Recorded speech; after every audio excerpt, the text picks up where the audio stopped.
Testing audio. Testing 1, 2, 3, 4, 5, 6, 7, 8, 9, 10. 10, 9, 8, 7, 6, 5, 4, 3, 2, 1.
Nico, are you able to hear me?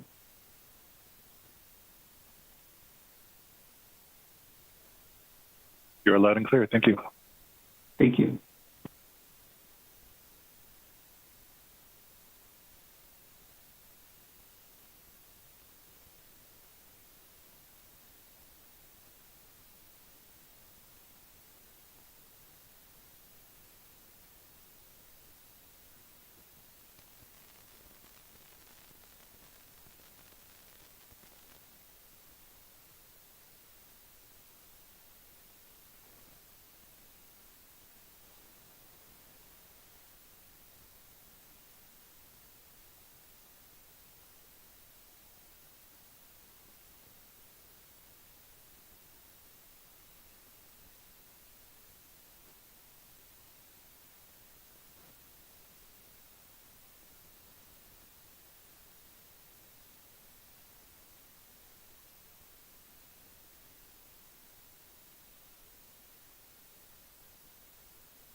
Testing audio. 1, 2, 3, 4, 5, 6, 7, 8, 9, 10. 10, 9, 8, 7, 6, 5, 4, 3, 2, 1.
All right, Madam Clerk, it looks like everybody has joined us.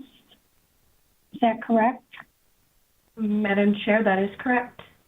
All right, we are going to reconvene our regular meeting. We had one executive session item. What's the pleasure of the board? Madam Chair, Supervisor Christie. it's a point of procedure. Normally, if we take action from an executive session, doesn't that action have to be reflected as an agenda item? And I see no agenda item reflected about this issue. I believe I will turn that over to our county attorney. Sam, would you like to answer Supervisor Christie's question? Yeah, so Supervisor Chair Bronson, Supervisor Christie, this item was not agendized. If you wish to take action, I believe it is agendized in the sense that it's agendized on executive session. If there is a motion to take action, I believe the best course of action, because it is not agendized, may be, at the pleasure of the board, to go back into executive session and have that motion made there because it is agendized as an executive session item, and determine what to do at that point if there is a motion and a second to move forward. Well, I think, Mr. Brown, don't we have to post it at least 24 hours in advance if we're going to take action? Yes, Chair Bronson. So we can't My point is to, yeah. correct, to determine if there is an action to take or not, or if there's a desire on the board to take that action. So, Madam Chair, my feeling is that any action is out of order.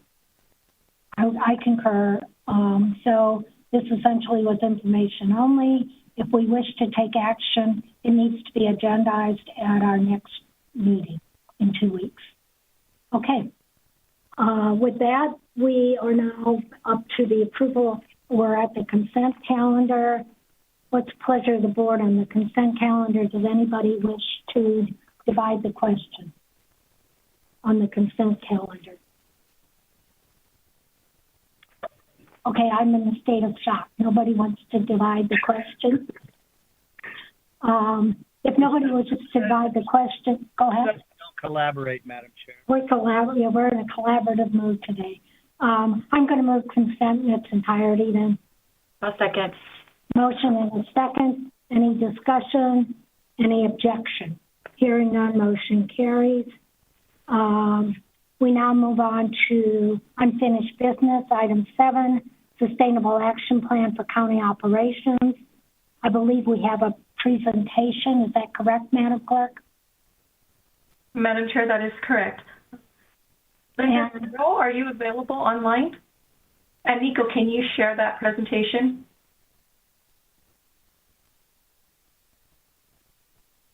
One more time? Nico, can you share the presentation for agenda item number 7? I think Linda Mayrow is going to make some comments.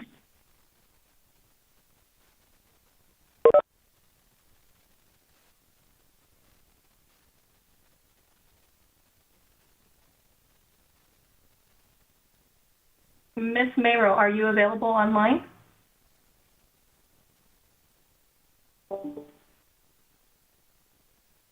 Madam Chair, it doesn't appear that she's online. All right, well, Supervisor Hines put this item on the agenda. Supervisor Hines. Okay. So I basically just was wanting to, have this summary for the board in terms of the Sustainability Action Plan that was initially, I believe, from 2007, then reaffirmed in 2017 to back up the United States commitment to the Paris Climate Agreement. And just wanted to discuss kind of where the county is in terms of implementing it and how we're doing, because I think we can do a bit better in some areas. And I think that this needs to be something that the board is brought to our attention, because if we at the county can't take these actions and try to reduce our carbon footprint and our usage of potable water and all these other various targets that they established. How can we expect others in the community, statewide and nationwide, to be doing the same thing? So, certainly my staff and we've identified some areas where there has been progress, which is great, but there doesn't seem to be an enforcement authority that actually has the ability to do this internally. I believe there used to be somebody in the administrator's office kind of monitoring things, but I guess that's not the case anymore. So I know in particular, one of the target goals was to reduce county facility carbon emissions and wastewater by 50% compared to 2018, and that really hasn't happened, unfortunately. That was target 1. Target 22, with regard to the amount of landfill waste that the county produces.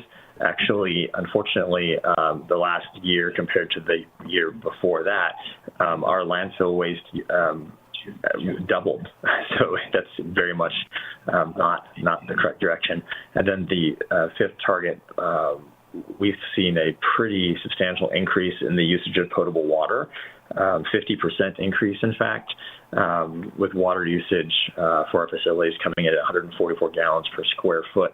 And the 2025 articulated goal was to be 64 gallons. So we are moving in the wrong direction on some of these, and I just wanted the board to be aware that, we need to know this and help to figure out how to address it. Maybe consider putting some enforcement strength behind this in the office of the county administrator to do this, so we can really step up and do what we're telling others to do. Did I see Linda? Ms. Mayrow has joined us. I don't know if you were listening to some of Supervisor Hines' concerns, and if you can respond. Coming in at 144 gallons per square foot, and with the 2025 articulated goal. Where is that coming from? Yeah, what's going on? We're getting background. Moving in the wrong direction on some of these, and I Madam Chair? Aware that Yes, I have no idea who's talking at this point. To figure out how to address it, maybe consider putting Anika, what's going on? strength behind. Looks like it's an echo through WebEx. Yay. It's been a good day so far with computers. Chair Bronson, I think it might be a delay. Like, I believe the Facebook stream is a minute to half minute behind, so perhaps that's what's going on. I think Nico just clarified. Looks like it's fixed. So, Ms. Mayrow, would you like to respond? Where is that coming from? Yeah, what's going on? Does somebody, one of you, have the Facebook stream on in the background? Nico, what's going on? Looks like it's an echo through WebEx. We're streaming on YouTube, Madam Chair. YouTube, okay. Chair Bronson, I think All right. it's a minute to half minute behind, so perhaps that's what's going on. No. All right, Supervisor Hines, given that we're having some technical difficulties here, your concerns have been voiced. Can we perhaps, Ms. Mayrow, you can respond to his questions in writing and provide the answers to the board concerning that address the items that Supervisor Hines brought forward. Madam Chair. And I have no idea who said that. Excuse me, Carmine DeBonis. Hi. Hi, good morning. Sorry for the technical difficulties. So if I can just speak to a couple of items, if I may. And good morning, board members. So Linda was prepared with a presentation. I can actually walk through that presentation if Nico can bring it back up and maybe address some of the items that Supervisor Hines had raised. Ms. Lesher, our acting county administrator, did send out a memorandum. So there was information provided to the board back when this item was on the December agenda. And then again on January 13th, Ms. Lesher went ahead and provided additional information. So from December, what she had indicated is that there were a couple of actions that she had directed staff to take. One was to complete the fiscal year 2021 Sustainable Action Plan for County Operations annual report, and that has been completed and that's been transmitted to the board. There were two other items that Ms. Lesher had directed at that time. One was to have staff work to gather input and identify what some of those challenges or barriers are that departments are facing in helping to achieve the plan goals. So that work is underway, and that information will be brought back to the board. It was indicated that the March timeframe is when the board would receive that, along with also a summary review of opportunities for grant funding to help advance the SAPCO targets as well. In the January update that Ms. Lesher had circulated, she did also indicate that there were additional actions that would take place, and one was preparing a multi-year plan for implementation to help achieve the goals of SAPCO in the areas related to carbon, water, landscape, materials, and workforce. Those are the key aspects of the plan. So as part of that work plan, multi-year work plan, also departments will be requested to prepare implementation plans on things that they are responsible for implementing in order to reach those goals. So that work will be done under the direction of county administration. And then also, Ms. Lesher indicated in that January memorandum that workforce education program be developed and implemented so that that will increase awareness of county employees on the goals and also address preparedness for county employees on the items that we're facing related to climate change. So with that, I can briefly go through the update that Ms. Mayrow provided if the board would like, or I can answer any questions. What's the pleasure of the board? Any questions? Supervisor Hines, I think? No, it was Supervisor Scott. Supervisor Scott. Madam Chair, just a quick question for Mr. DeBonis to follow up on some information that was in Ms. Lesher's January memo. Mr. DeBonis, does each department assess the success of their implementation plan regularly and revise it as needed?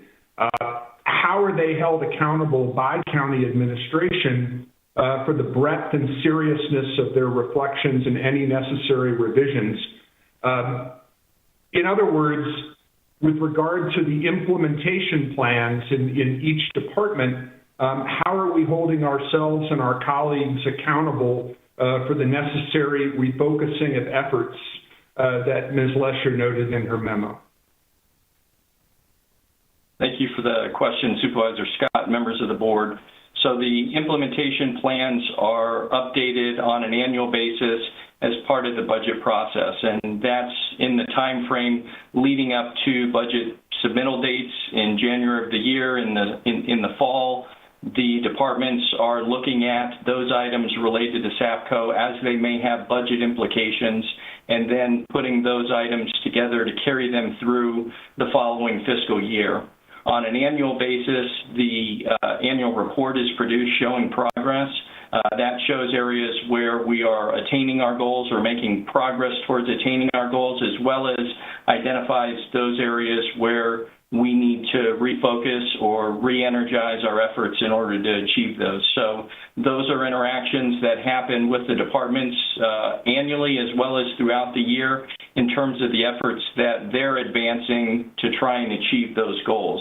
I think admittedly, and as noted in Ms. Lesher's memorandum of January 13th, there needs to be a resetting of the focus towards achieving those items, and that's certainly what Ms. Lesher intended by indicating that county administration would work on a multi-year plan and then also make sure that departments were completing their implementation plans in accordance with an already published implementation plan guidebook that would help the departments in doing that.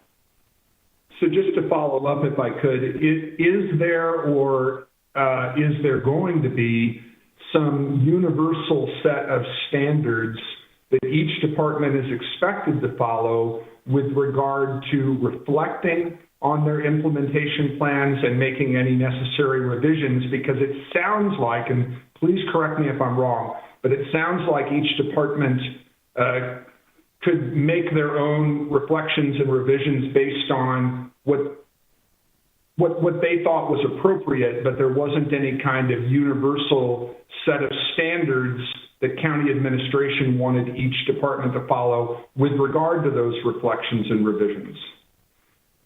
Supervisor Scott, Chairman, members of the board.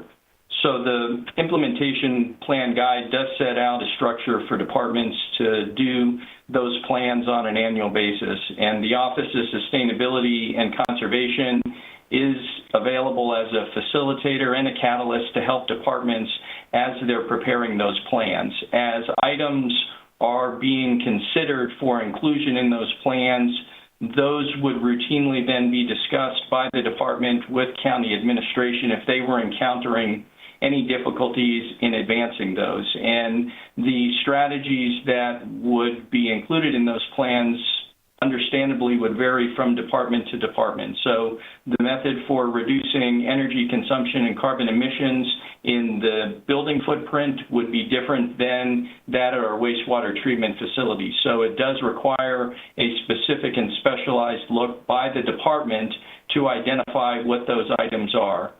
Admittedly, there is progress being made in some areas to a greater degree than others, and the need for county administration to provide guidance and direction, and where necessary, to take action to ensure that the efforts are being undertaken in a way that helps to move us closer is certainly present. And that, in speaking with Acting County Administrator Ms. Lesher, that's what's intended by county administration working with the department. So with the Office of Sustainability, myself, Assistant County Administrator Eve Kwam, Assistant County Administrator Mark Napier, we will go ahead and develop that multi-year action plan with the supporting implementation plans to move us towards achieving those various goals. And we'll bring then updates back to the board, not only the multi-year action plan, but it may be beneficial if on a periodic basis, maybe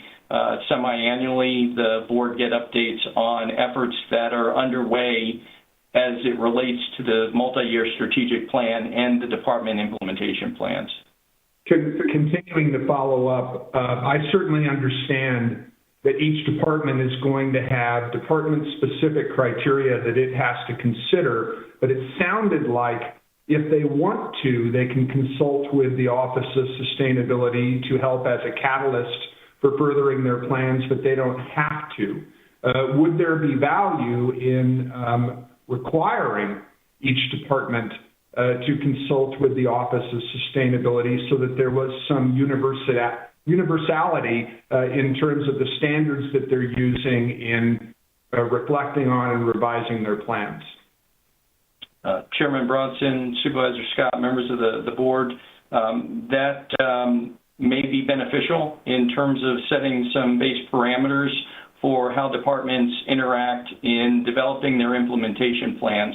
The guide is quite comprehensive, that already exists, and the Office of Sustainability has been the convener of the process to initiate the implementation plans. Whether the departments are utilizing that resource to the extent that they could be, I think varies, and certainly we can look to develop more consistent approaches to ensure that the departments not only have what they need, but they are working to identify and then implement those actions necessary in order to achieve the goals in the Sustainable Action Plan for county operations.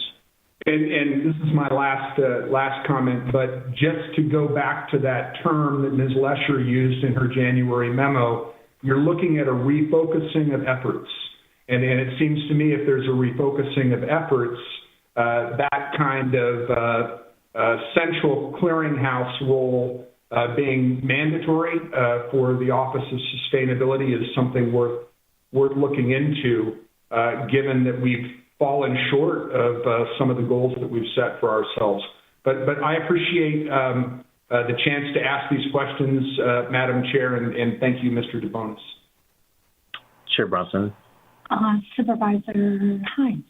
Yeah, thank you. And in hearing this, I think that, and to, I guess, piggyback a bit on Supervisor Scott, I think that I think folks mean well, and we're falling short, and it's hard for individual subsections of this very large county entity to really kind of, like, they can't necessarily kind of see that or tell what's going on, but that's why the idea of a centralized implementation and enforcement authority of some kind, whether it's wherever we place it, I think we need to perhaps, provide for that authority, maybe even with a small budget and a small staff to kind of be that entity that does this. That might be helpful in going forward, since we haven't obviously met some of these very important goals. Thank you, Supervisor Hines. I think that would be something that we could consider as we adopt next year's budget. And perhaps we can, by way of direction to Mr. DeBonis, indicate that the board would at least like those options. Great, thank you. Chair Bronson? Supervisor Graham. I would support exploring that as well. We've been looking at the same sustainability plan and Sonoran conservation plan and how it's being monitored, and our staff is doing an amazing job at trying to combine all of these issues. It would be nice to have a central person to be able to help support that and the efforts of the different departments. All right, so by way of direction, I think, Mr. DeBonis, you have your direction. You and Ms. Lesher can then perhaps follow up with some written statement to the board indicating your action plan. All right, it's 10:18. Do we want to take about a 10-minute break and then resume at 10:30? Okay, we'll take about a 10-minute break. We'll reconvene at 10:30 and get to the rest of the regular addendum and the addendum agenda. Thank you all.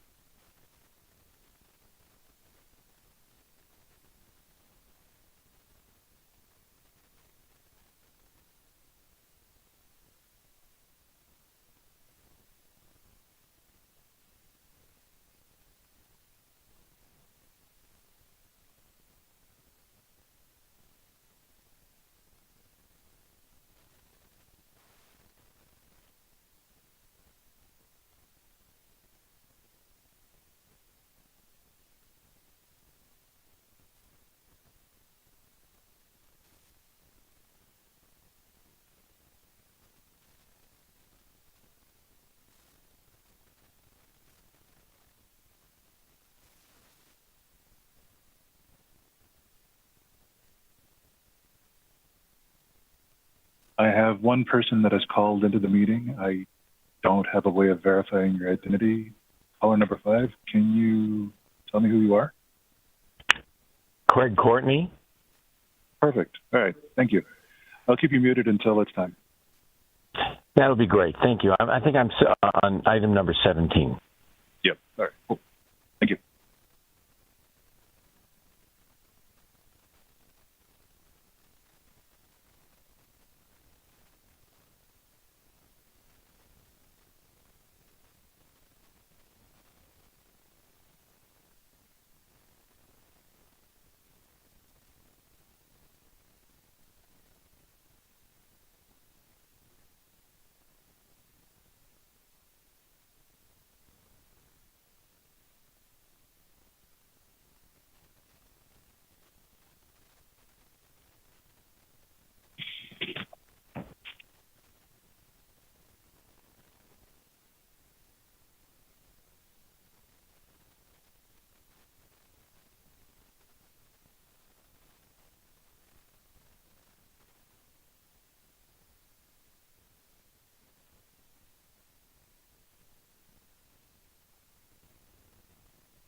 Madam Clerk, I believe we have all the remaining supervisors available. Is that correct? Madam Chair, it appears they are all online. Right. Then I'm going to reconvene our regular board meeting of January 18th, 2022. We are now on item 8, unfinished business from 12/21/21, PAYGO policy, full funding by FY25. I believe District 2 put this item on the agenda. Supervisor Hines. Thank you, Chair Bronson. And this item we have a little bit of information on, but the basic thrust here is to work toward ensuring that we have adequate PAYGO funding for capital improvements by fiscal year 25. That was the purpose of my initial motion to consider changing from a 60-60 framework to the 80-80 framework. Now, based on the memo from January 12th from Acting Administrator Lesher, it appears that we can actually achieve that goal without going all the way to the 80-80 framework. We could do that with the 70-70 option. So that is actually, I would like to amend my original motion to reflect 70-70 instead of 80-80. That we could. We don't have a motion on the floor now. Oh, I'm sorry. Did you want to make a motion? Yeah, I guess I should. I would like to move my original motion as printed with a modification to 70-70 instead of 80-80 as my original motion had stated. Is there a second? I'll second it for discussion purposes. All right. Supervisor Scott. I was just saying that I will second it for discussion purposes. And then you're wanting to discuss, so Supervisor Scott, what did you want to discuss? No, I just wanted to hear more of Supervisor Hines's presentation, so that's why I second it for discussion purposes. I don't have anything to say at this point, but thank you, Madam Chair. All right. Chair Bronson? Supervisor. Do we know what the how the impact of the infrastructure bill has passed, how that's going to impact Pima County? I know we have full numbers, but I guess I'm reluctant to move forward with this until we have some indication as to how that funding is going to be distributed within the county. And the other is I voted against the PAYGO program initially because a lot of the investment is outside of District 5 specifically and outside of the city of Tucson, even though all of the city of Tucson residents are taxpayers in Pima County. So I wouldn't be in favor of increasing it because I think the distribution would be similar where most of it goes outside of the city and District 5 is predominantly part of the city. Madam Chair? Supervisors. Christie, I just have a question of Supervisor Grijalvo. When did you vote against the PAYGO plan? We first voted on it. I voted against the PAYGO plan. We first voted on it in... You weren't on the board. No, when we talked about, we did something with this, if my memory serves. Well, we talked about it and brought it forward. So if I'm mistaken, that's fine. But I believe that I voted against, maybe it was the other investment in, another roads. Infrastructure investment in roads. That's what it was. Yep. I voted against that one. Okay. Chair Bronson. Supervisor Hines. Thank you. The PAYGO policy, accelerating our ability to meet the 2019 stated goal of a minimum of $50 million annually for capital improvements. Those go to, yes, streets, roads certainly are part of that. I think a significant part, about a third, or maybe a little more, but also public health infrastructure, public safety infrastructure, addressing long deferred maintenance projects, which if we don't address can end up costing taxpayers tens of millions of dollars, going forward. So I absolutely hear Supervisor Grajala's point and concern that there are certainly a lot of the road and those types of infrastructure projects do fall outside of the city of Tucson, but I think that it would just be better overall for the county taxpayers if we have the ability to adequately meet these capital improvement needs as soon as possible. And right now, with the 60-60 framework that we have, it looks like, according to Acting County Administrator Lusher's memo from January 12th, that we will not be able to get to that minimum of $50 million per year that is the stated goal of this program until fiscal year 27. And I just think that we can do a little bit better. Chair Bronson? Supervisor Grajala. If we go to the 70-70 scenario, what the impact is $7.33 per estimated evaluation, $250,000. Is that accurate? Am I reading this correctly? So if you have a home that... Mr. DeBonis, do you want to respond? Madam Chair, members of the board, that's correct. So looking at an average taxable assessed value of $250,000, going to the 70-70 scenario increases the annual tax bill by $7.33 on that valued residence.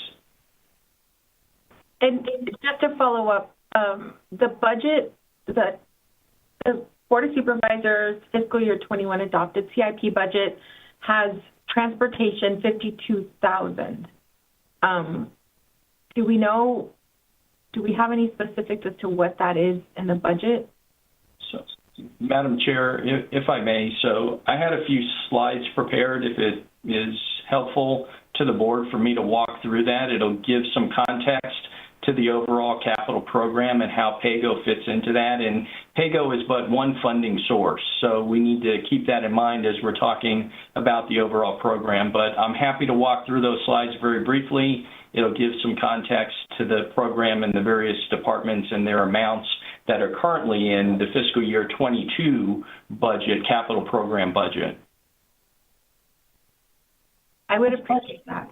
Okay. Nico, are you able to pull those slides back up, please?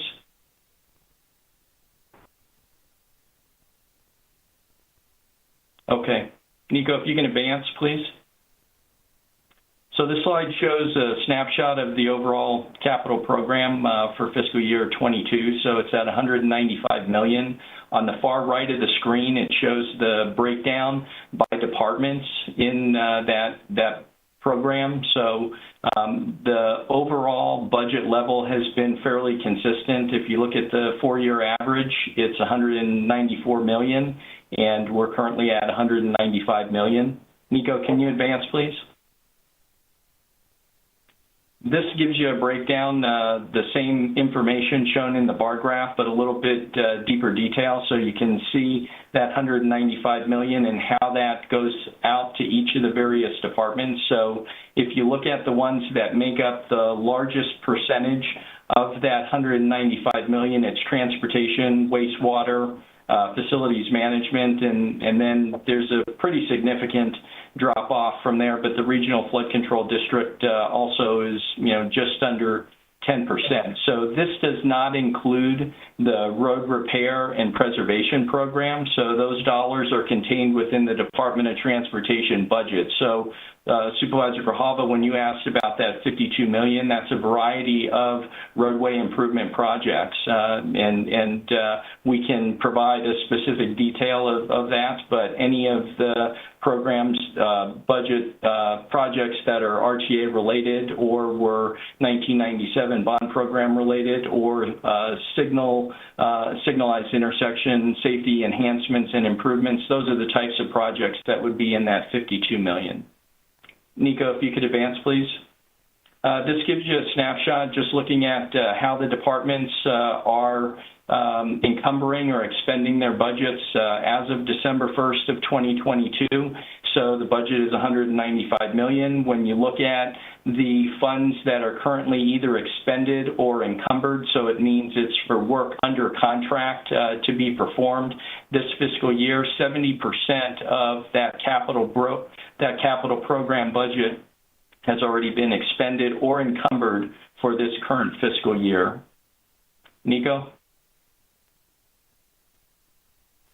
So the budgeting process for CIP will start with the overall budget preparation process. So normally departments are looking at what their 10-year infrastructure planning needs are, and they start that in the September and November timeframe, and they're working internally, plus with our capital program office and with the finance department.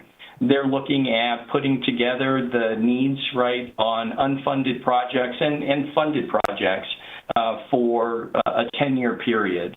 And that information then gets incorporated on an every 2-year basis into the Pima County Integrated Infrastructure Plan. So that plan shows needs across all departments of the county looking out over a 10-year period. And the dollar value associated with that plan is roughly $2 billion. So if you think about a capital program of $200 million a year over a 10-year program or a 10-year time frame, that aligns. Nico?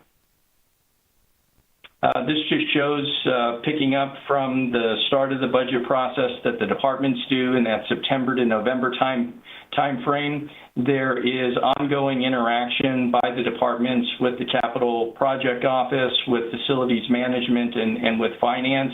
Really, March 11th is the date when the departments are presenting for the upcoming fiscal year's capital program budget. The fiscal year 23 budget is what we're working on right now. That'll be presented to the county administrator, and then that will get folded into the county administrator's recommended budget to the board in April, and then on its way to tentative adoption and final adoption by the board. Nico? The process for PAYGO funding, and I mentioned that there are a variety of different funding sources. So we have tax levies for the Regional Flood Control District, the Library District. We have user fees like sewer user fees that go into capital improvement for the Wastewater Department. We have voter-approved bond initiatives. So the 1997 HERF bond program is one of them. So PAYGO is but a portion or a component of the overall funding for our capital program. So when we're looking at the PAYGO program dollars, then we're looking at the integrated infrastructure plan. We're looking at the available dollars that are collected via PAYGO, that current 60-60 split, and then we're applying them to projects based on a variety of criteria. So we're looking at things like, is there a safety need? Is it a life cycle maintenance issue? Are there, returns on investment that are achieved? Can they produce an economic benefit? Is there a community benefit? And then do we have capacity needs? So if we've got facilities that are under capacity and need to be expanded or upgraded. So for fiscal year 21, the board adopted the PAYGO policy in 2019, November of 2019.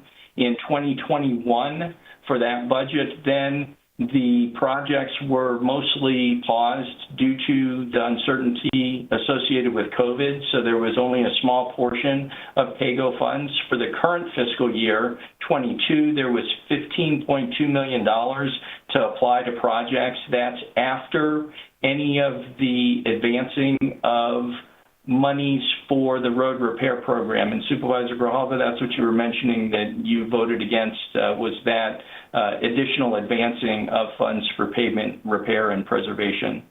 Nico? And then the last slide just gives you a snapshot of some of the different projects that have been funded using the PAYGO for fiscal year 22.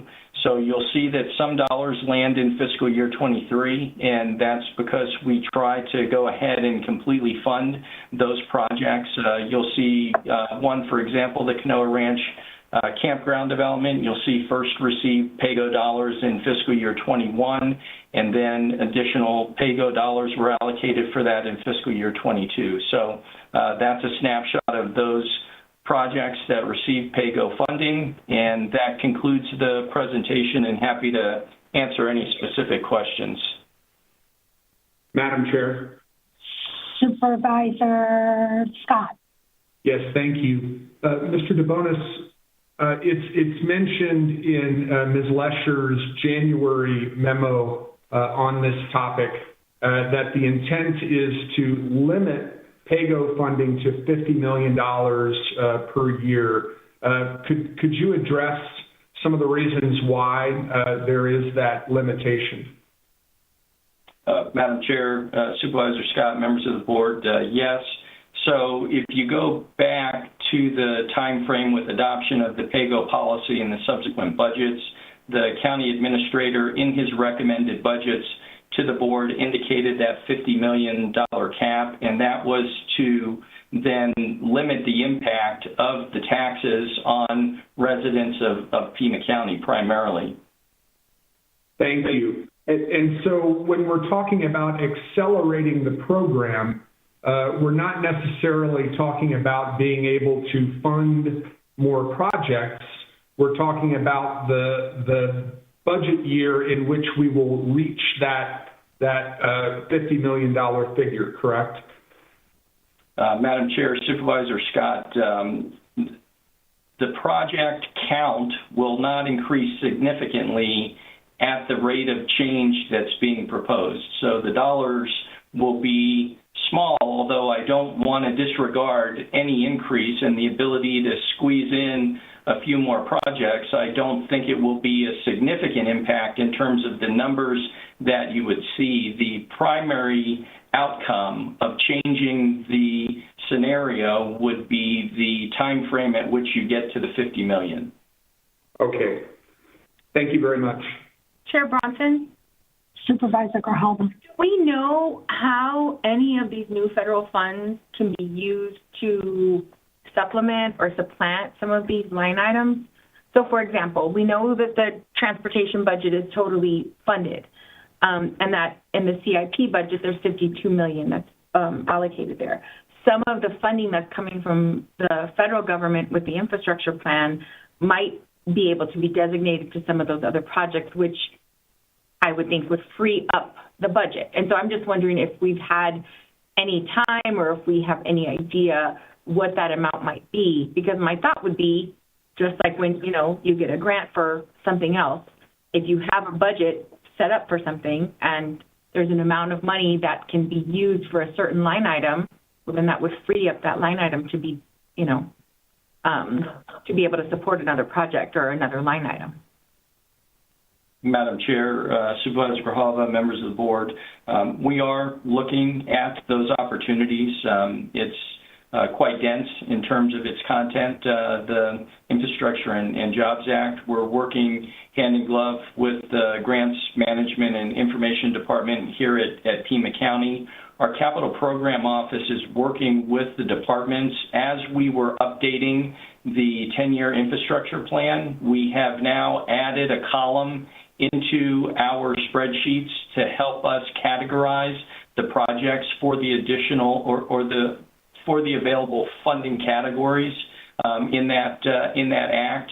We are also talking to our federal lobbyists and looking at how best we can succeed in getting some of those grant dollars, the ones that are not formulaic, but where we have to actually make an application, and ensuring that we put forth the strongest application, but also that there is communication taking place with the delegation prior to those applications landing so that they don't see or hear about those projects for the first time when we submit. So all of that is happening. We are looking for those opportunities and would certainly go ahead and shift funding where it was beneficial for us to do that. There are instances, though, where if we have a project that currently is not using federal dollars and we seek to apply federal dollars to it, we have to meet all the federal requirements. And it's not that we wouldn't want to do that. We may be far advanced in terms of our planning and design and clearance efforts that it may not be reasonably achievable to do that, but we're not going to leave any stone unturned in trying to find opportunities to pull in dollars so that we can get more accomplished in delivering our capital program. And when do you think that you'd be able to get through that sort of allocation and realigning process? I guess I'm just asking if we could hold off on any changes on this until we've ensured that we've been able to utilize the federal funding to maximum capacity in our budget.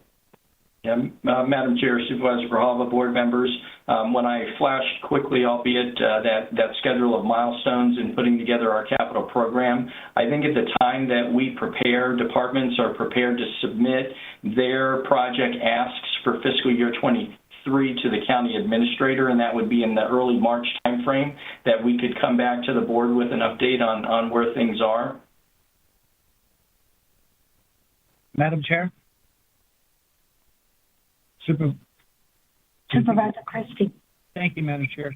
I like the idea of Supervisor Grijalva stating that we should wait perhaps to see what we might be able to see from the infrastructure plan from the federal government.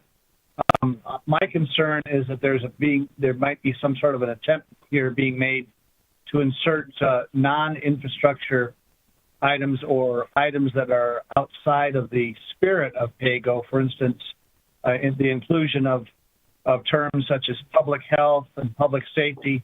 I don't think they conform with the original PAYGO policy, and I find that rather troubling because this plan is an historic plan that was unanimously instituted by the board to address our infrastructure needs, and I look at it as a problem looking for a solution, or I should say a solution looking for a problem. Mr. DeBonis, would you characterize if there is a inherent or internal or external problem with how the PAYGO plan in its current form is proceeding? Is there any need in your estimation to adjust anything other than to let the PAYGO plan go as it was intended to? There's kind of a mission creep I'm seeing here, and I don't know if that's intended or if it's just by happenstance, but I don't see the need to include other things that cloud over what the original mission of the PAYGO plan is.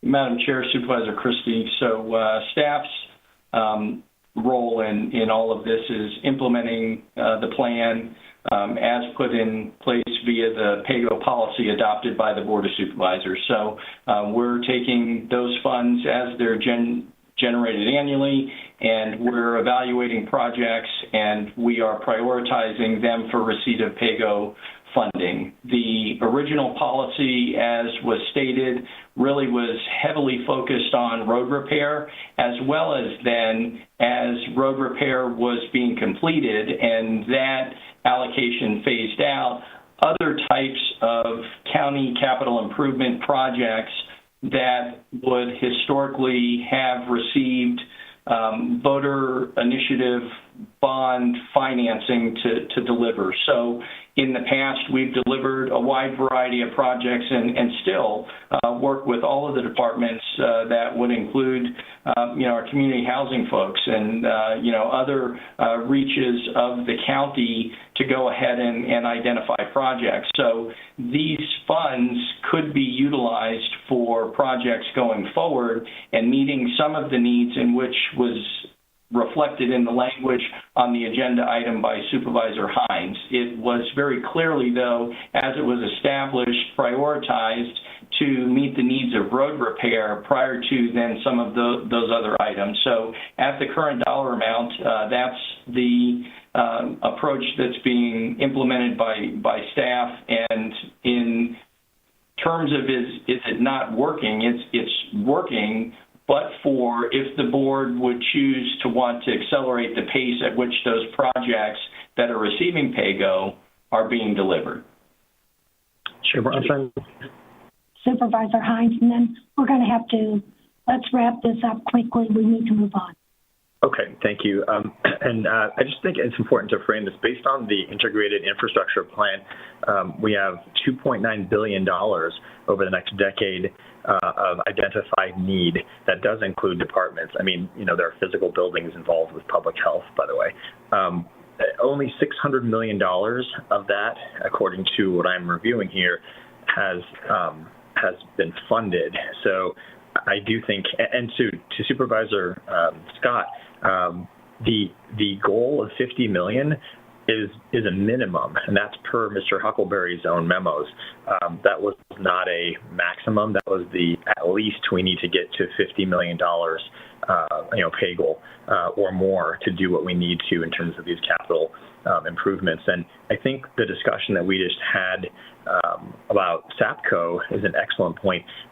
We need to do some serious review and probably some retrofitting of buildings and other things. And I don't know that $2.9 million. I don't think that $2.9 billion would include those kinds of things anyway. So, and Supervisor Grijalva, I do think we will have some ability to use and maybe remove some of the line items of identified need as a result of the infrastructure plan. But I think it's unlikely it's going to get to the level of that $3 billion, almost $3 billion is identified. So while PAYGO is one identified funding source, it is the only thing that's going to be addressing particular certain capital improvements outside of libraries, flood control, and wastewater. So I think that it's just important to frame where we're at and make sure that people understand the scope of the problem. And that versus the $7.33 per homeowner is, on average, is not. I think that's worth it, and that's why I wanted to bring this forward to discuss. Thank you, Supervisor Hines. Supervisor Scott, I know you had a question, and then after you present, I'm going to call the question. Thank you, Madam Chair. I just wanted to say that I certainly would not want the PAYGO program to lose its focus on capital improvements and transportation. When we infused additional funds into the pavement preservation program, as is allowed under the policy that was passed by the board in 2019, that was based not only on favorable interest rates, but also on favorable conditions within the transportation field that allowed us to do that. But I echo Supervisor Christie's concerns that the original intent of the policy being focused on capital improvements, especially transportation, not be lost, because I remember following that discussion very closely when I was a candidate for the board in 2019. Thank you, Madam Chair. Thank you, Supervisor. And that's one. No, I'm going to call the question. I was going to simply ask to move this to the first meeting in March, because it sounds like a lot of board members have... You have a motion on the floor. There's a motion on the floor.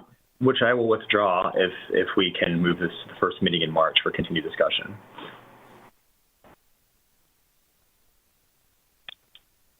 You are not getting any support on that.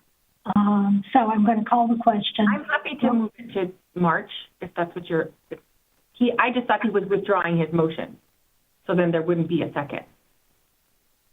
And we could just move it to March. I'm against. I don't oppose.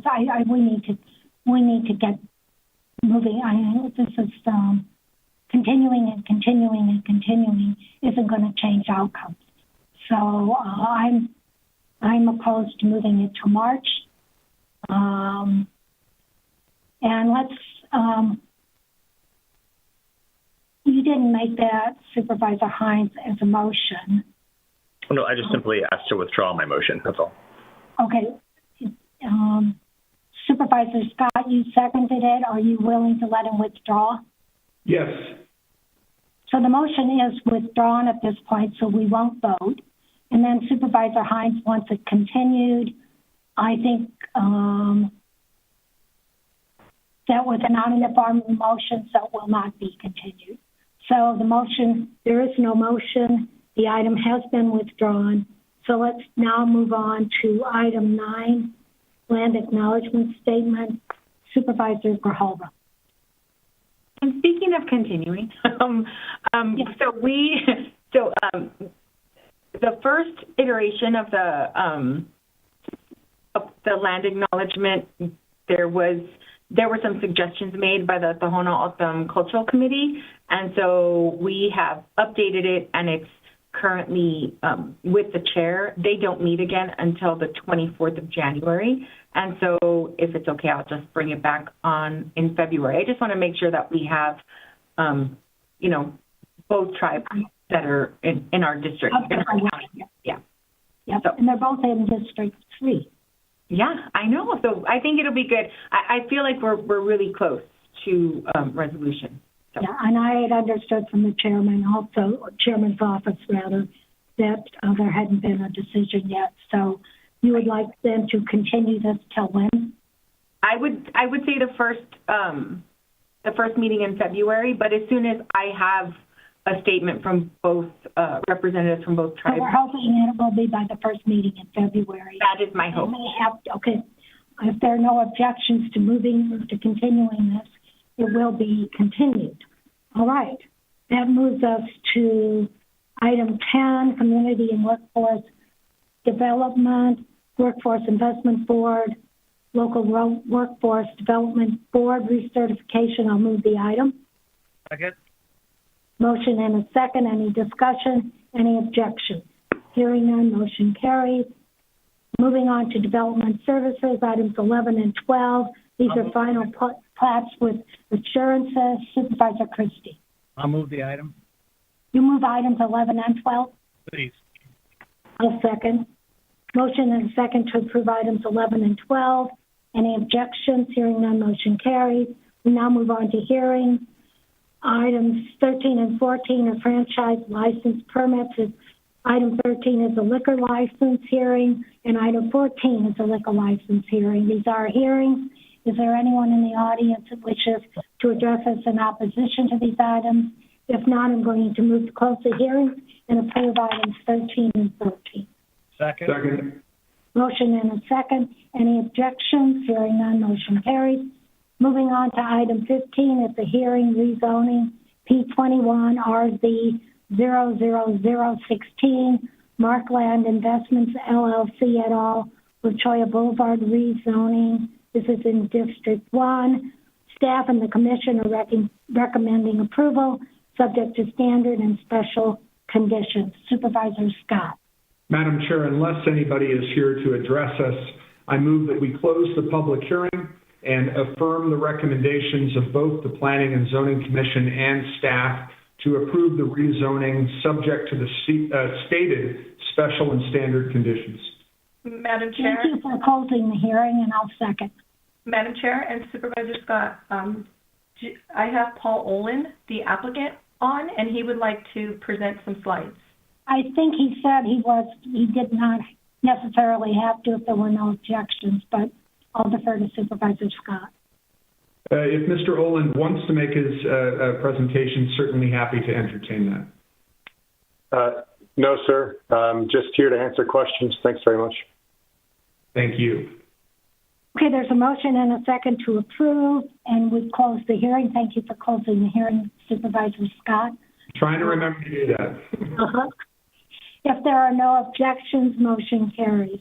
Item 16 is rezoning P21 RZ 00017, Salma LLC, West Diner Road rezoning. Supervisor Scott and staff and committee are recommending approval subject to standard and special conditions. Well, this time I'm going to ask Ms. Manriquez, before I make my motion, is there anybody here to address us? Madam Chair, Supervisor Scott, I do have Thomas Boyle on the line. Mr. Boyle, would you like to present anything to the board? Thank you. I have nothing to add beyond the item agenda or attachments, so just hear if there were any questions respectfully. That's it. Mr. Boyle. Supervisor Scott.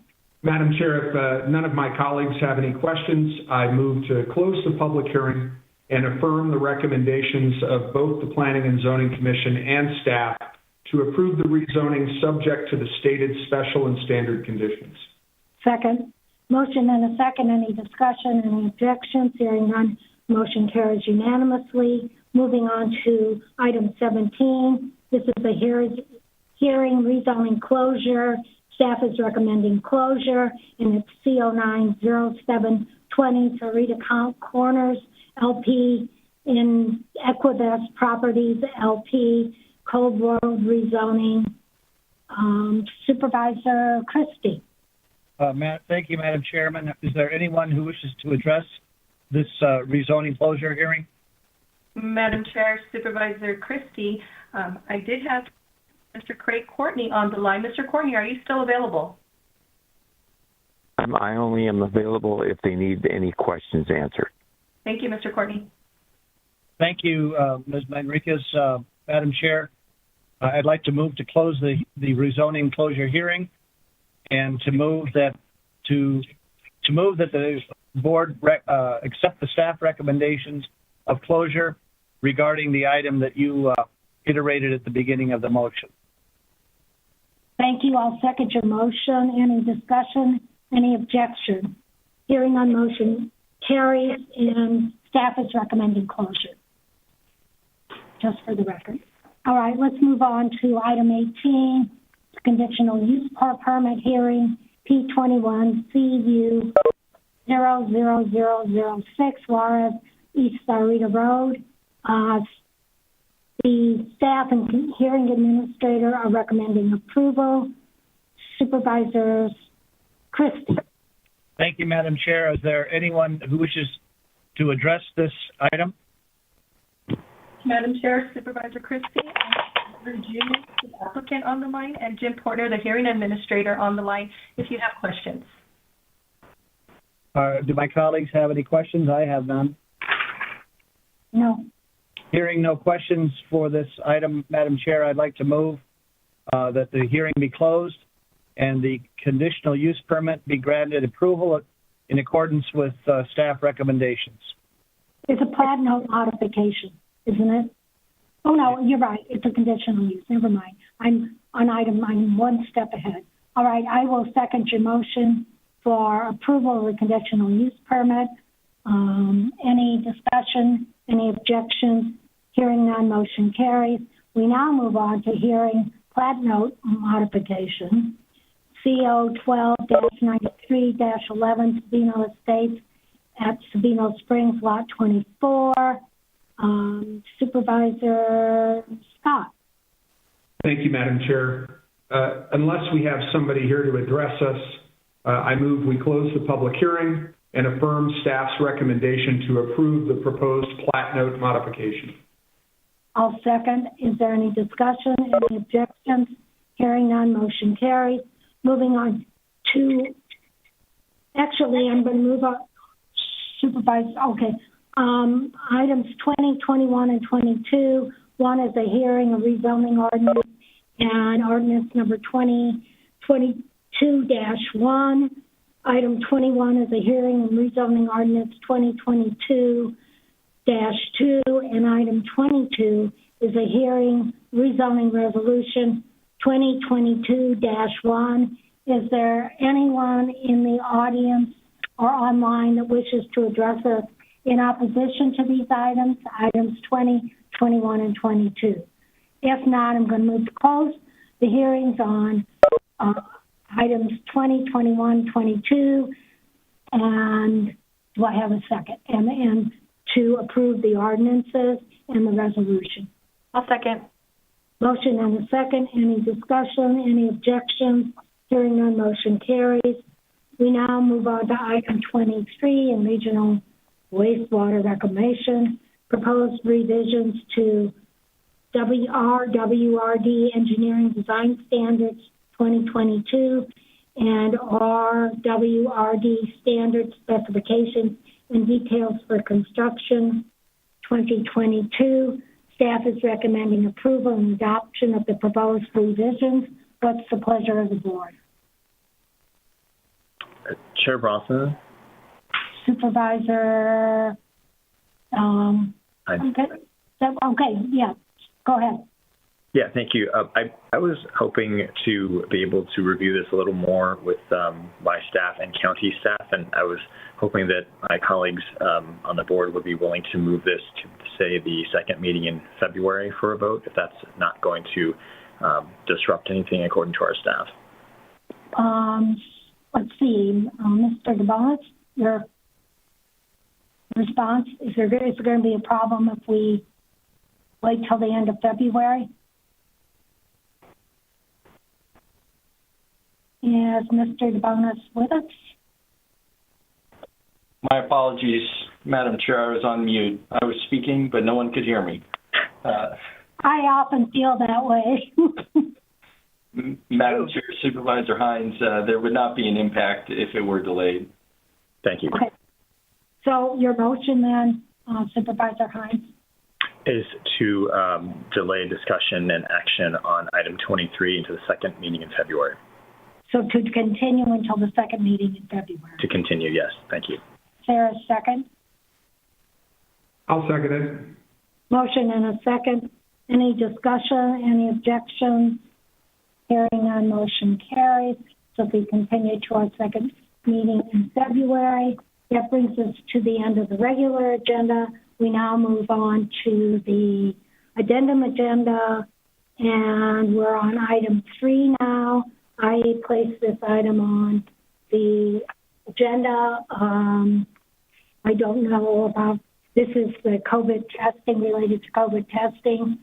I am going to move that based on the memo of January 12, 2022, that we, and given the spread of Omicron, that we expand PCR testing with the additional 1,000 PCR tests a day as indicated in Ms. Lesher's memo. Paradigm has the ability to provide the additional PCR testing, and staff needs, we need to determine by end of business today, by the way, the most appropriate sites, and we need to come up with the monies to make this happen. Second. Thank you. And we have a motion and a second. And again, I refer to Ms. Lesher's memo of January 12, 2022. We know Paradigm has been very successful in Maricopa County, and they are able to provide that additional 1,000 PCR tests per day. And just by way of additional information, and Supervisor Hines, feel free to weigh in. I am concerned with our only testing, PCR testing site at the airport. We're seeing, at least we've had many calls that we've got some issues at TAA with staff coming down with COVID. And we've got people in line who have COVID. And so I would think that as part of the implementation of the new testing, we need to find other sites besides the site at the airport.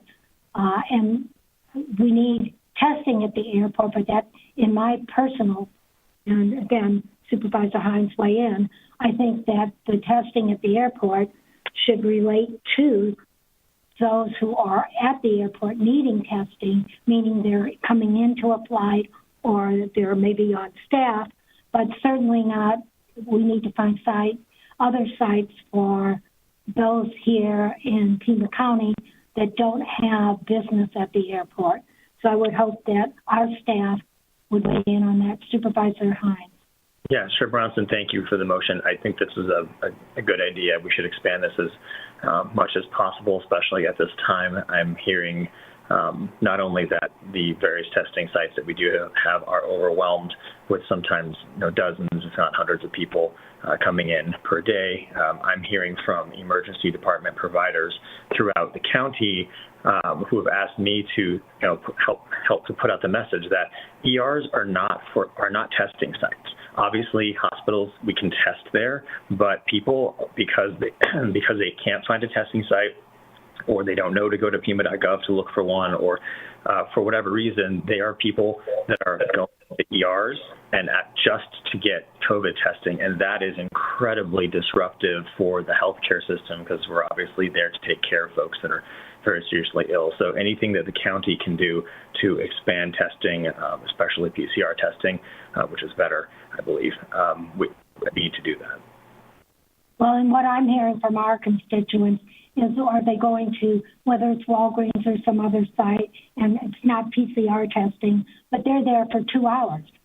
And if you're there for 2 hours waiting and you have COVID, you're giving it to someone else. Exactly. Yeah. So, all right, we've got a motion. Supervisor Grijalva, did you? Yeah, no, I guess even with the appointments that is set, I mean, we try to get appointments over the weekend, and they were projecting like 2 days out. So with this additional 1,000 tests, is that going to open up, you know, X number of appointments? Are we just going to distribute them to all of the different sites? Because the one on Grant, Liberty Plaza, Elletown, the ones that we have here listed, except I did not check Tucson International Airport, all of those had tests, appointments set up like 2 days out. And so with a lot of our schools asking students, you know, they can stay if they test, and we have less tests available at sites, a lot of this ability for people to continue working and continue to stay in school is dependent on a test and a PCR test. And when you can't test for like 2 days out, it makes it difficult. Which is why we need more testing, and hopefully by end of business today, we will have some implementation strategies that will be made available to the board, Dr. Garcia. And speaking to, and then I'm going to follow up quickly. The other challenge I am finding, and I don't know if other supervisors have heard this, but for instance, in Ajo, Arizona, Desert Sonita, it's 3 days before people get their test results back. And we have, you know, in many of them are staff employed by Pima County who no longer have leave available. And if they don't get tested and they don't get their results back for 3 days, they can't come to work, and they don't have enough leave. So it's just not an adequate response. I mean, if they have to take it out of their own pocket, they're not getting paid. Something's wrong with that equation, in my view.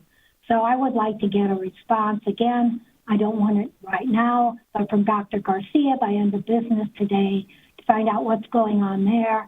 And, you know, it's not only, I'm sure it's not only Ajo.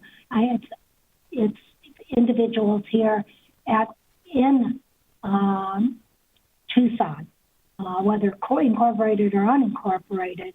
If there are our staff and don't have leave time available, and they're taking it on their dime, I don't find that an equitable solution. So if we could get updated information by end of business today, that would, I would hope that we could, and that's by way of direction. But we've got a motion on the floor to implement the additional 1,000 PCR tests today. Any other discussion before I call the question? Madam Chair, just a quick question. Supervisor Christie. Are we using PCR tests? Are we talking about PCR tests or Bionex? We're talking, my motion was PCR tests. PCR tests. And what in the school testing system, is that Bionex? So how does the Bionex test versus the PCR test in those different venues, how is that going to impact everything? Hopefully Dr. Garcia will have that information available by end of business. It's an excellent question, but my motion is focused on PCR testing.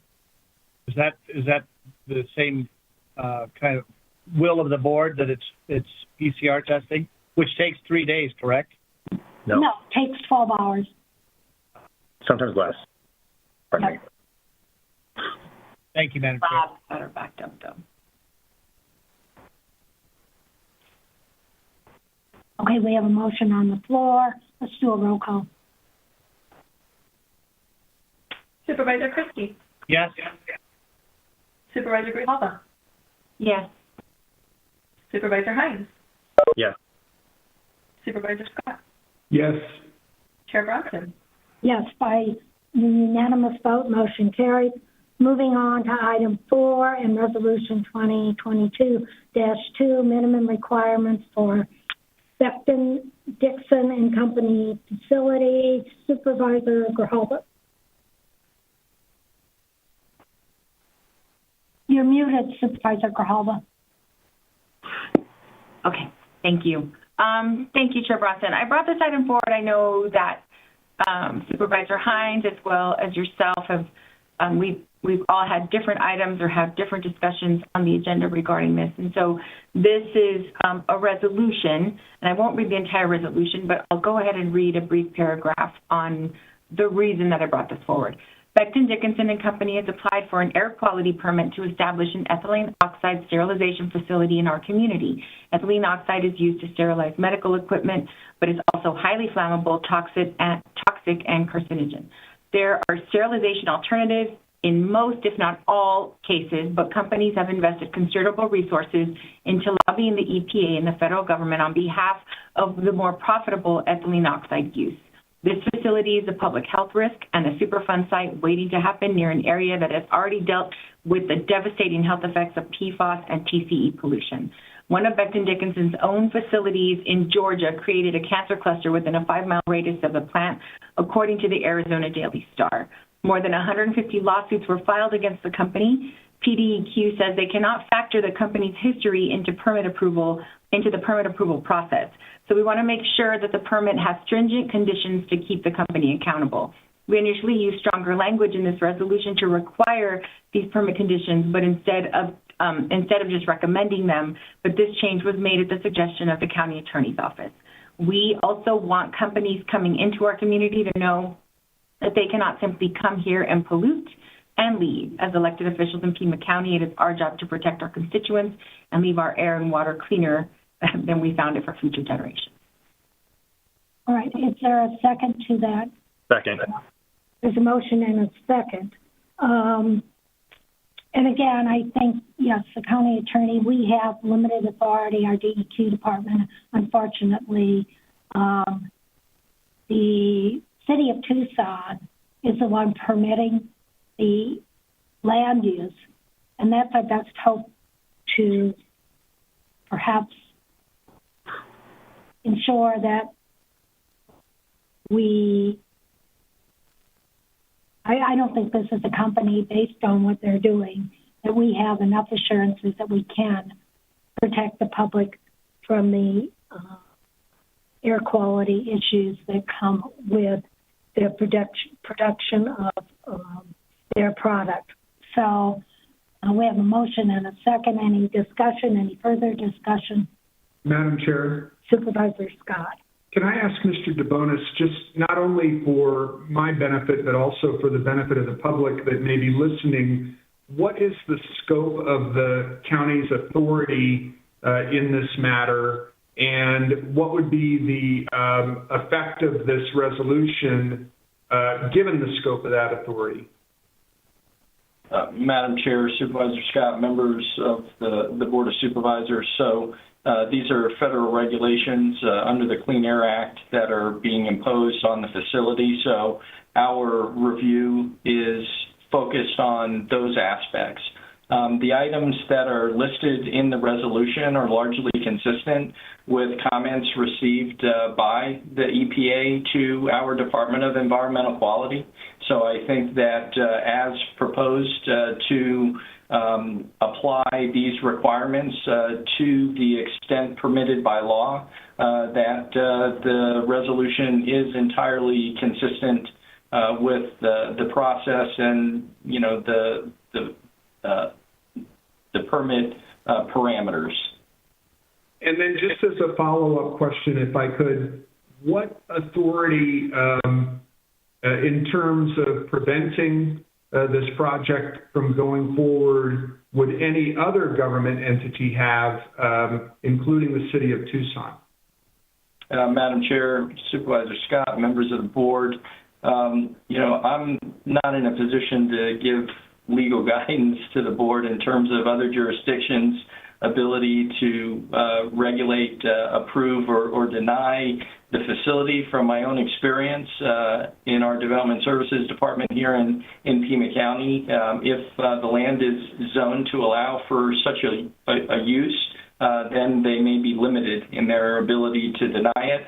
I know that our Pima County Department of Environmental Quality has been in communications with City of Tucson Planning and Development Services Department, as well as the Tucson Fire Department, who does have regulations that apply to this type of facility. So I believe that their input, Tucson Fire's input, was that within the parameters that they are able to regulate, that the proposed facility and its equipment met those fire and hazardous material handling guidelines or requirements. So that's really the extent to which I can give you any insight as to what the city may or may not be able to do.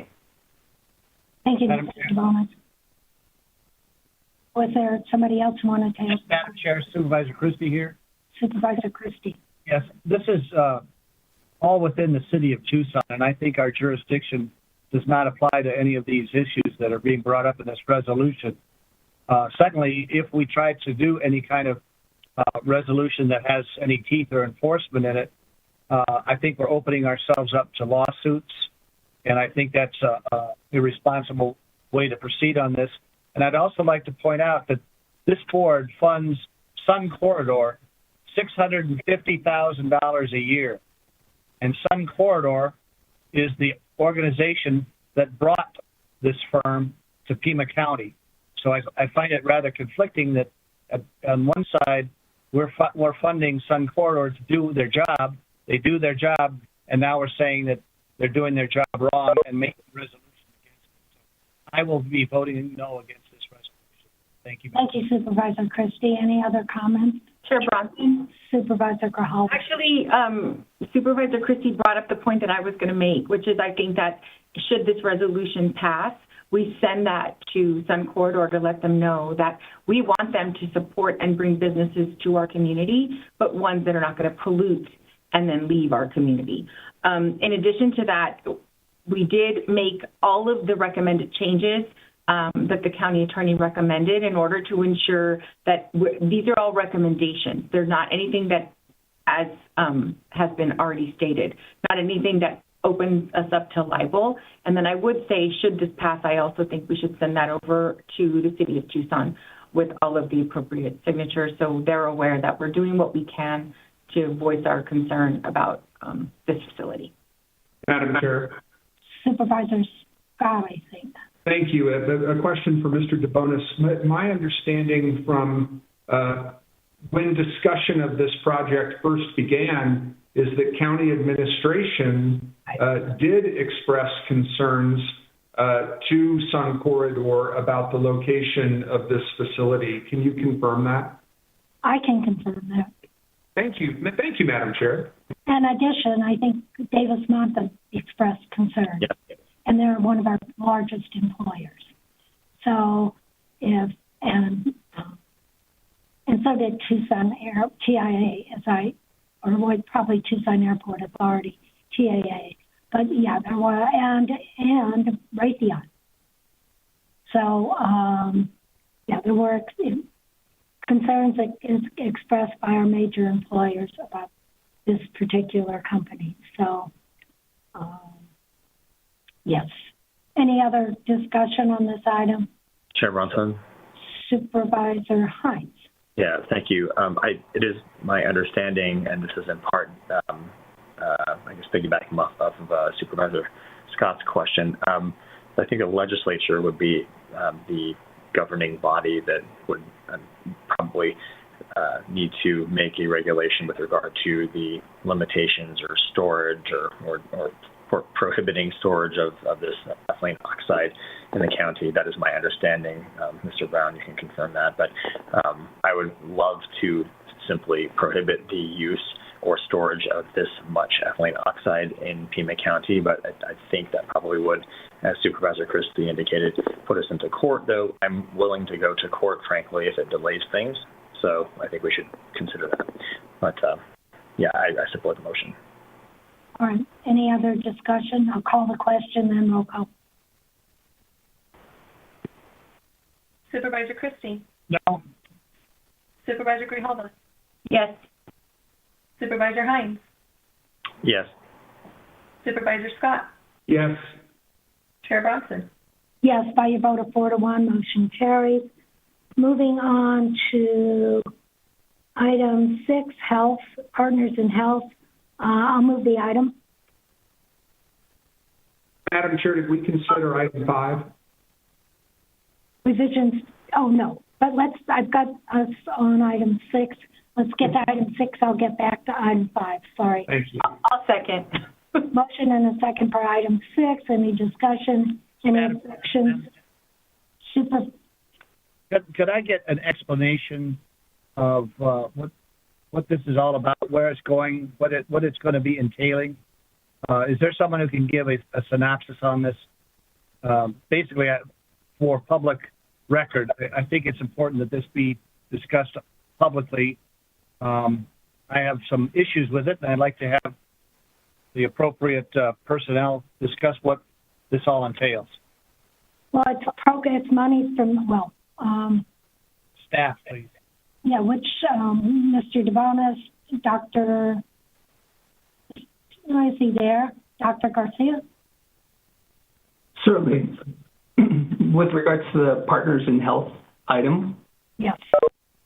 so this is a contract funded by the Centers for Disease Control through the Arizona State Department of Health Services that is part of extending our K-12 related COVID prevention activities to include both testing and vaccination.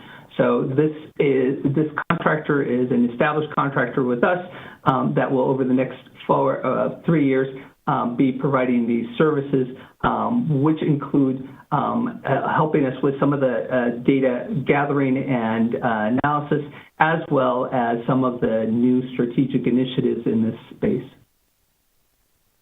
Thank you, Dr. Garcia. Any other discussion or questions? Madam Chair, just follow up. This is retroactive. It was scheduled for the January 4th meeting, and so the start date is going to be retroactive. Is that my understanding? Chair Bronson, Supervisor Christie, that is correct. Thank you, Madam Chair. Thank you, Supervisor Christie. Any other discussion? Okay, any objections? I object. Supervisor Christie objects. Any further objections? Hearing none, motion carries 4-1. Moving on back to item 5, revisions to personnel policy. Personnel policy number 8-107, special leaves of absence with pay. I'll move the item. I'll second. Motion and a second. Any discussion? Madam Chair. Supervisor Christie. What does this, for the public record, what does this provide?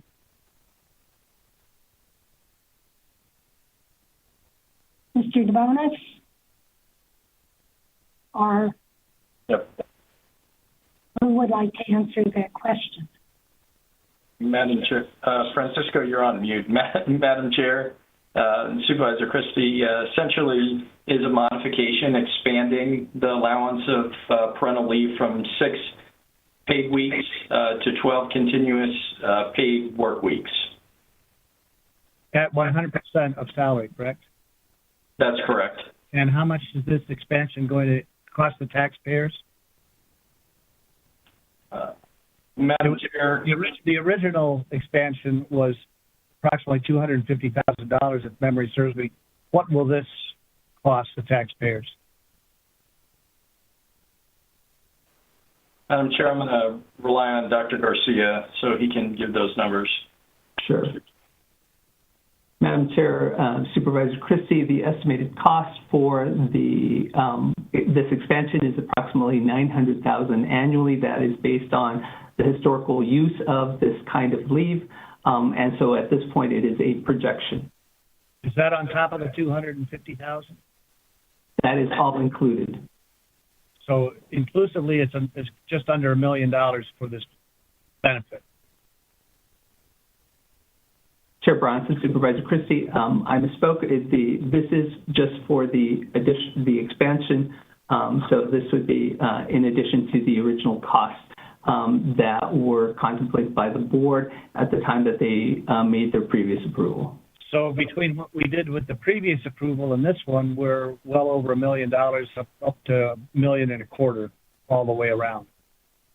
Chair Bronson, Supervisor Christie, it is less than $1.25 million. It would be approximately 1.2, 1.1 million. Thank you, Dr. Garcia. I just have a comment on this.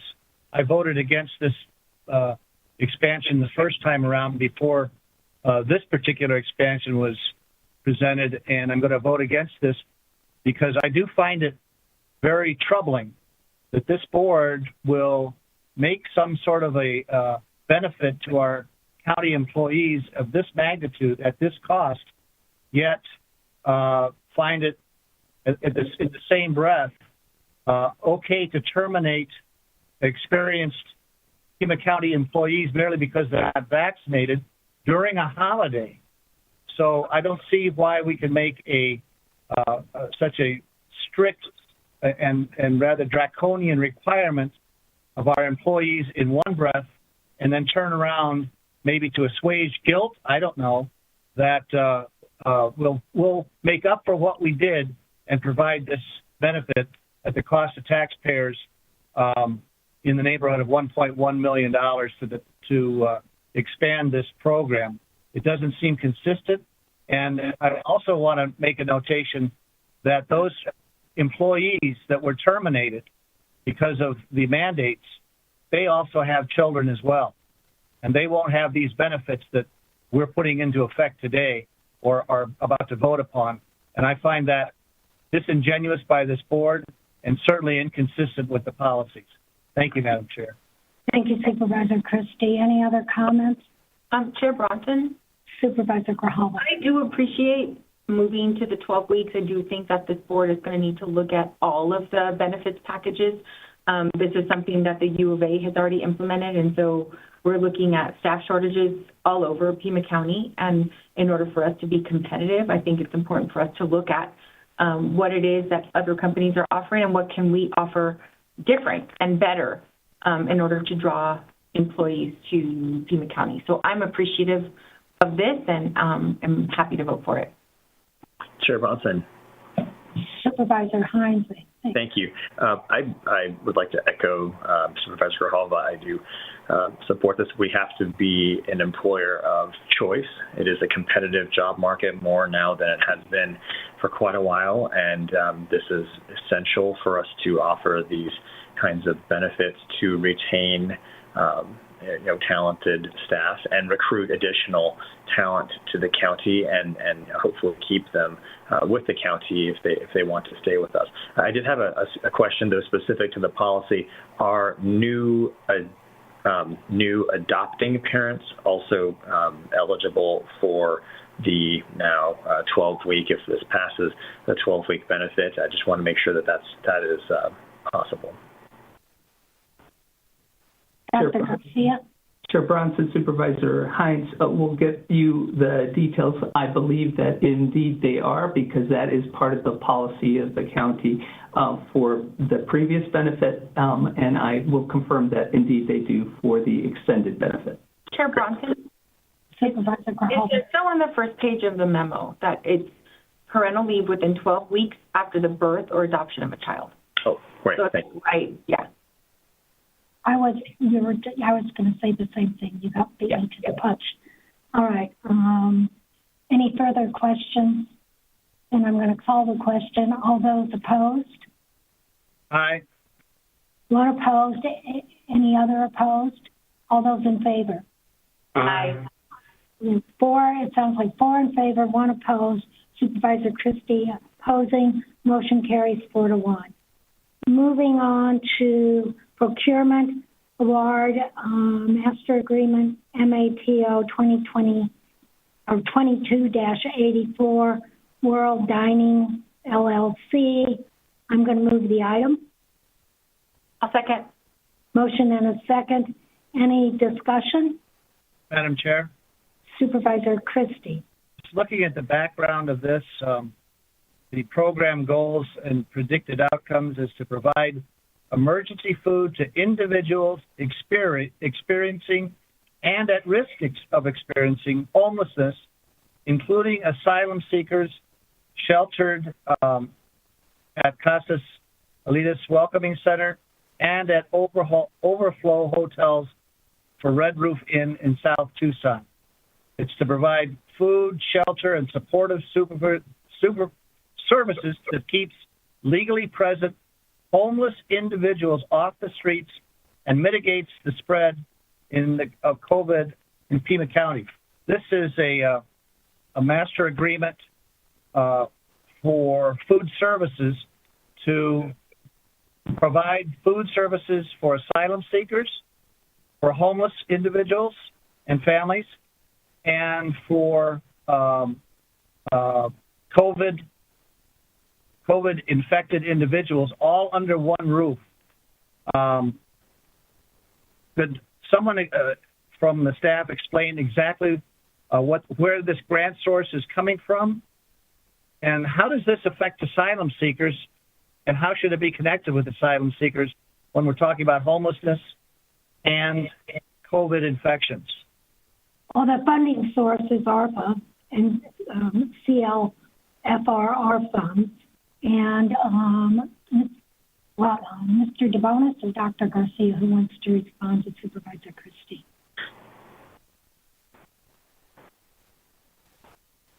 Dr. Garcia, you're on mute.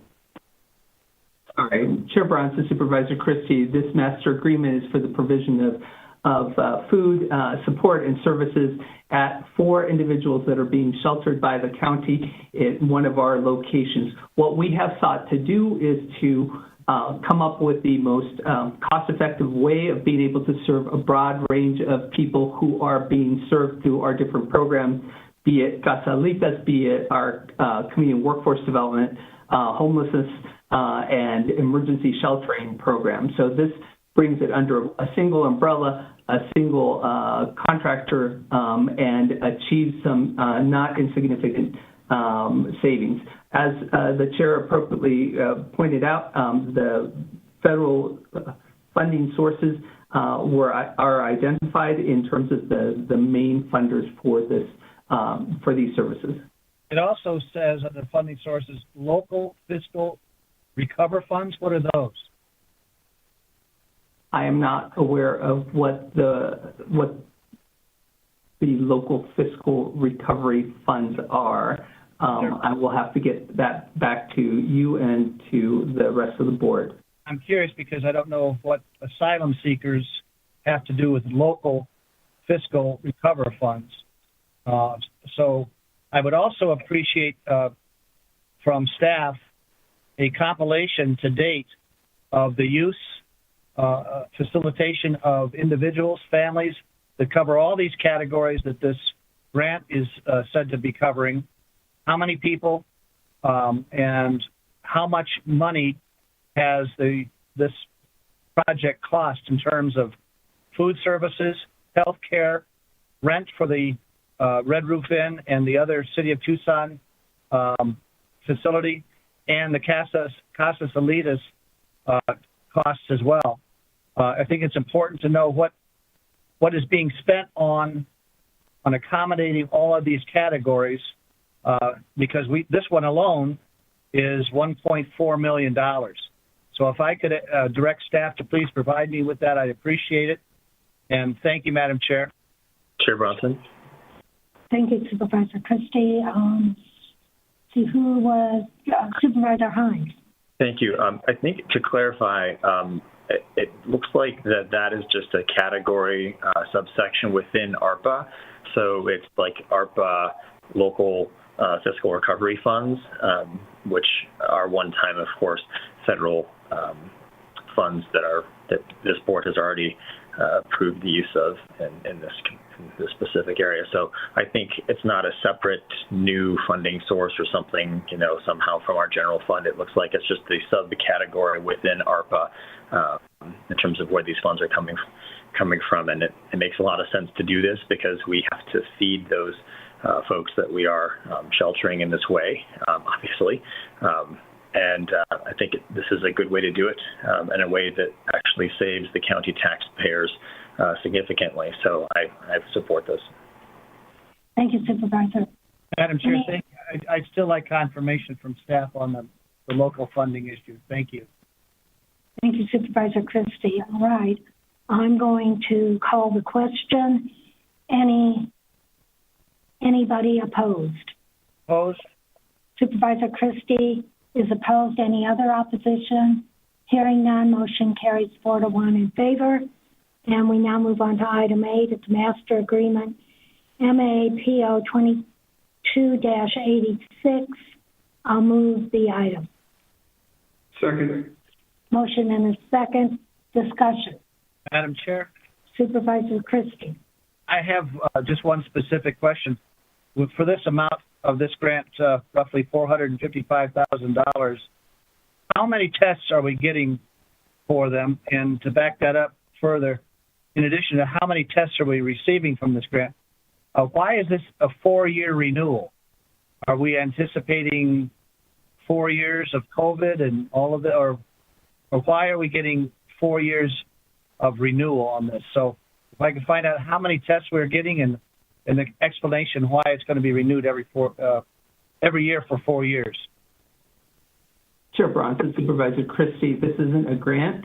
This is a master agreement with an additional vendor, Stratus Point.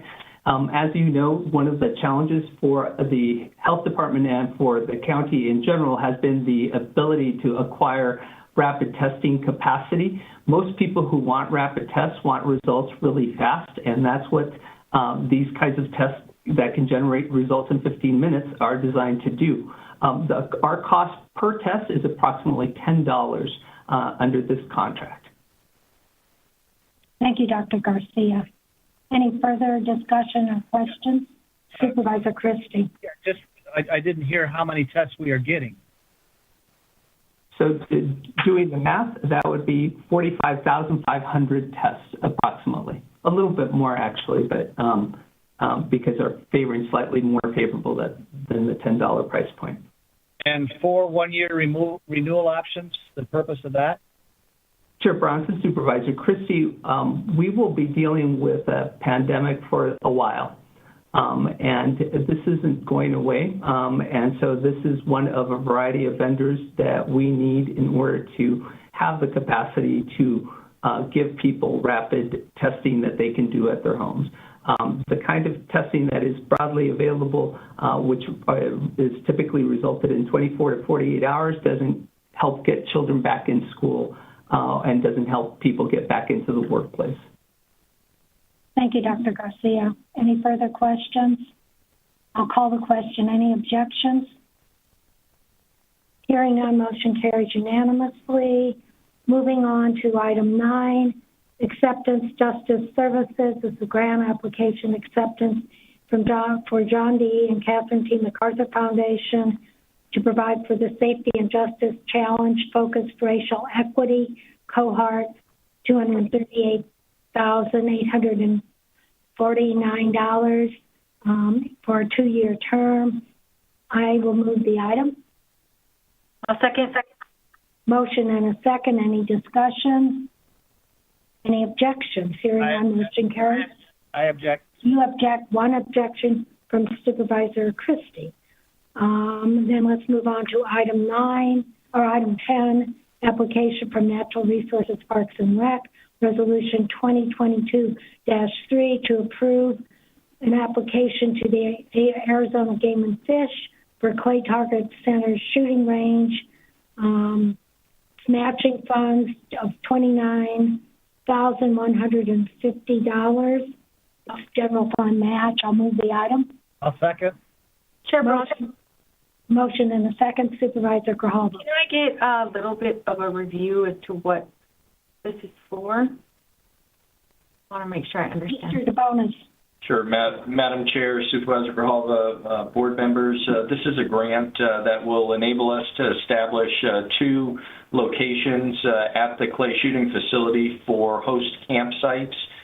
We've had break-ins and vandalism occurring there, so this will put individuals on site that will help us with maintenance and security of the facility, and the grant will cover 50% of that cost.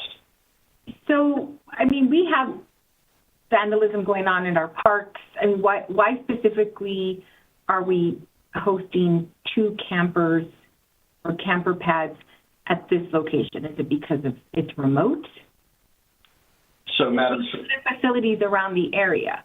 I mean, the Madam and Supervisor Grijalva, we do utilize this form of assistance at a variety of our different remote locations. So you're right, those areas that don't have a lot of easy access during off hours has been found to be of benefit to us to have people stationed there, and in doing so they can then take on other roles and responsibilities on our behalf. So it's an exchange of they get a housing arrangement, we get services provided that are beneficial to not only the county but then the community who utilizes those facilities. And what's the cost of the damage thus far? It says experienced multiple break-ins and thefts. What's been the replacement cost for the items? Madam Chair, Supervisor Grijalva, I do not have that. I can get that information to you. Thank you. Okay, there's a motion on the floor. Any further discussion? Any objections? I object. One objection. Any further objections? Hearing none, motion carries 4-1. Moving on to boards, commissions, and/or committees. If there is no objection, I'll move for items 11 and 12. Second. Motion and a second. Any discussion, any objections? Hearing none, motion carries. That brings us to the end of today's board meeting. Thank you all for joining us. And yes, one point of personal privilege, if I may. I was troubled that we did not have a COVID agenda item to discuss. Again, I've already said we can't discuss this under point of personal privilege. You're welcome to, once again, understood. You mentioned that, but it's out of order, and we can have that discussion in our next board meeting, and we can put the item back on the agenda. But again, it's not appropriate as a point of personal privilege. I was just asking that we explore the possibility of putting it on the agenda item as an agenda item in the next meeting. That's merely my statement. Thank you. Or never again. Gentlemen, let's be gentle. All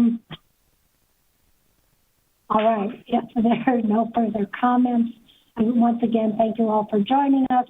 Please stay safe. Please wear a mask. Please observe the correct distancing, and please get vaccinated and get your booster. Thank you all for joining us. Without objection, this meeting stands adjourned. Thank you.